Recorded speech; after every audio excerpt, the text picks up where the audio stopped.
Guys दोस्तों, आप सभी लोगों का सबसे मोस्ट कॉमन क्वेश्चन होता है कि भाई अगर हम इंडिया में क्रिप्टो ट्रेड कर रहे हैं तो 30% टैक्स देना पड़ेगा या फिर नहीं देना पड़ेगा। बहुत लोगों को इसके बारे में टेंशन होती है एंड होनी भी चाहिए। नहीं तो अगर आप कमाओगे 35 लाख और टैक्स दे दोगे 36 लाख का, एक ये मीम था। तो मैं आपको आज क्लियर करने वाला हूँ and I will make sure कि आज के बाद आपको कोई डाउट ना रहे। ठीक है, तो देखो इंडिया में जो क्रिप्टो ट्रेडिंग होती है ना, वहाँ पे 2 वर्ड होते हैं, उस पर आपको ध्यान देना है। Number 1 is VDA virtual digital asset and second होता है डेरिवेटिव ट्रेडिंग। तो जो VDA होता है ना, उस पर डायरेक्ट आपको 30% टैक्स देना पड़ेगा। That is real crypto trading in crypto spot chart. ठीक है, तो वहाँ पे आपको 30% टैक्स देना ही पड़ेगा। आप चाहे कुछ भी कर लो, आप P2P कर लो या कुछ भी कर लो, गवर्नमेंट आपको नहीं छोड़ेगी। सेकेंड चीज़ होता है डेरिवेटिव मतलब जैसे कि आप इंडियन मार्केट में ट्रेड किया, आपको पता होगा कि हम एक बोलते हैं FNO, future and option trading. तो वहाँ पे आपको 30% टैक्स नहीं देना है। क्यों नहीं देना है? मैं आपको 2 ब्रोकर के नाम लेता हूँ, कोई प्रमोशन नहीं है, जस्ट टू गिव एग्जांपल मैं नाम ले रहा हूँ। ठीक है, Delta Exchange and Shark Exchange, ये दोनों क्या करते हैं, जो क्रिप्टो होता है, बिटकॉइन होता है, उसका परपेचुअल करके ट्रेडिंग करवाते हैं। That is just like a future.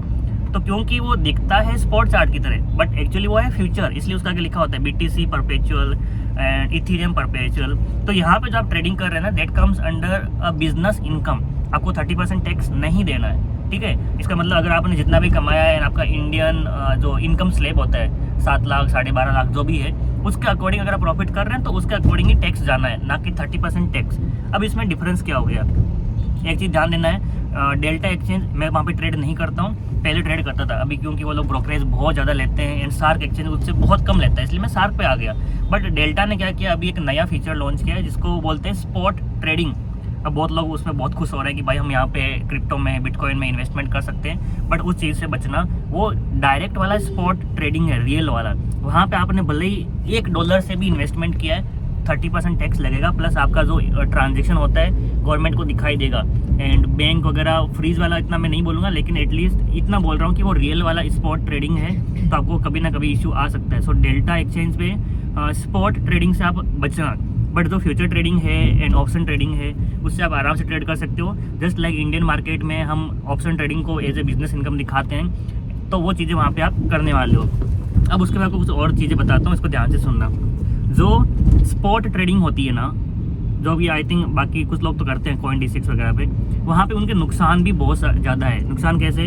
अगर आपने मान लो बिटकॉइन के अंदर 1 लाख रुपए का प्रॉफिट किया है एंड इथेरियम में आपने 1 लाख रुपए का लॉस किया, तो आप बोलोगे कि भाई हमने भले ही स्पॉट ट्रेडिंग की है, बट हमारा ओवरऑल PNL तो जीरो हो गया ना। एक जगह हमने 1 लाख का प्रॉफिट किया है बिटकॉइन में, इथेरियम में 1 लाख का लॉस है। तो ऐसा नहीं है। जो VDA होती है, जो स्पॉट ट्रेडिंग होती है, वहाँ पे इंडिविजुअल प्रॉफिट को काउंट किया जाता है। आपने जब इथेरियम में 1 लाख का लॉस किया ना, उसको गवर्नमेंट पूरा इग्नोर मारती है, उनको फर्क नहीं पड़ता आपने लॉस किया। उनको दिख रहा है कि भाई आपने बिटकॉइन में तो प्रॉफिट किया है, तो बिटकॉइन के प्रॉफिट के ऊपर आपको 30% टैक्स देना पड़ेगा। सो ओवरऑल भले ही आपका PNL माइनस में हो, जिन जिन इंस्ट्रूमेंट के अंदर आपने प्रॉफिट किया उसके ऊपर टैक्स लगेगा, इसलिए स्पॉट ट्रेडिंग नहीं करनी चाहिए। सेकंड चीज़, स्पॉट ट्रेडिंग से अगर आपने ओवरऑल प्रॉफिट ही किया है एंड अगर आप चाहते हो कि मैं अपने एक्सपेंसेस दिखाना चाहता हूँ, जैसे कि मैं अपना मोबाइल लिया, iPad लिया, ट्रेडिंग सेटअप बनाया, तो एक्सपेंसेस भी आप नहीं दिखा सकते। थर्ड चीज़, स्पॉट ट्रेडिंग के अंदर आप अपना जो लॉस होता है उसको कैरी फॉरवर्ड नहीं कर सकते नेक्स्ट ईयर के लिए। लेकिन ये सारे नुकसान हो गए स्पॉट ट्रेडिंग के। ये सेम टू सेम नुकसान का उल्टा जो है, यानी कि अभी बेनिफिट्स वो आपको फ्यूचर एंड ऑप्शन जो नॉर्मली हमें सार्क एक्सचेंज पे करने को मिलता है, वहाँ पे आप कर सकते हो। आपका जो PNL होगा वो ओवरऑल माइनस होके होगा। अगर आपने मान लो बिटकॉइन में 1 लाख प्रॉफिट किया, इथेरियम में 1 लाख लॉस किया, तो नेट टू नेट जीरो आ गया, तो आपको टैक्स नहीं देना है। हालांकि वहाँ पे 30% तो टैक्स है ही नहीं। सेकेंड चीज़, अगर आपने प्रॉफिट कर लिया 15-20 लाख का, तो उसमें आप अपने iPhone का, iPad का, ट्रेडिंग सेटअप का एक्सपेंस दिखा के जो पीछे बचता है उसके ऊपर आपको टैक्स देना है।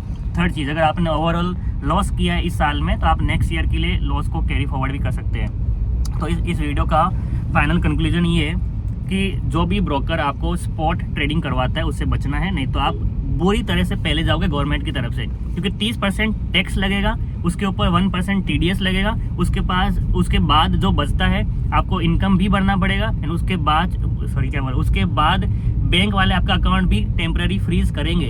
आपको बोलेंगे ये डॉक्यूमेंट ला के दो, ये दो, वो दो, ये दो, तो आपका पूरी ज़िंदगी उसी में निकल जाएगा। इसलिए स्पॉट ट्रेडिंग से जितना दूर हो सकते हो, अपनी एक्स से जितना दूर हो रहे उतना दूर होना है। और जो जेन्युइन ब्रोकर है उनके जो FNO ट्रेडिंग करवाते हैं, जैसे कि परपेचुअल ट्रेडिंग, उस पर ही ट्रेड करो। आप ज़िंदगी में अच्छा ट्रेड भी कर पाओगे, क्योंकि आपको पता है ट्रेडिंग करने के लिए ये वाला आराम से एंड थोड़ा सा क्या बोलते हैं उसको यार, मतलब शांत रहना चाहिए। और इसके लिए आपको तभी जाके आपकी स्ट्रेटेजी भी काम करेगी, ट्रेड कर पाओगे। तो परपेचुअल ट्रेडिंग पे ही फोकस करो, स्पॉट ट्रेडिंग से नहीं करना है, ठीक है। तो आई थिंक जो मैं मैसेज आपको देना चाहता हूँ इस वीडियो के थ्रू, क्लियर मैसेज है। मैंने कुछ जो इंडियन गवर्नमेंट के आर्टिकल वगैरह नंबर जो है कौन सी ईयर में ये रूल आया वो सब मेंशन नहीं किया, क्योंकि आई डोंट थिंक उसकी आपको ज़रूरत है आर्टिकल नंबर जानने की। जो उसके आर्टिकल के अंदर लिखा हुआ है वो आपके साथ मैंने शेयर किया है। एंड यस, आई होप आपको वीडियो पसंद आया। लाइक कर दो, सब्सक्राइब कर दो, शेयर कर दो, कमेंट कर दो, जो करना कर सकते हो कर दो। चलो बाय बाय।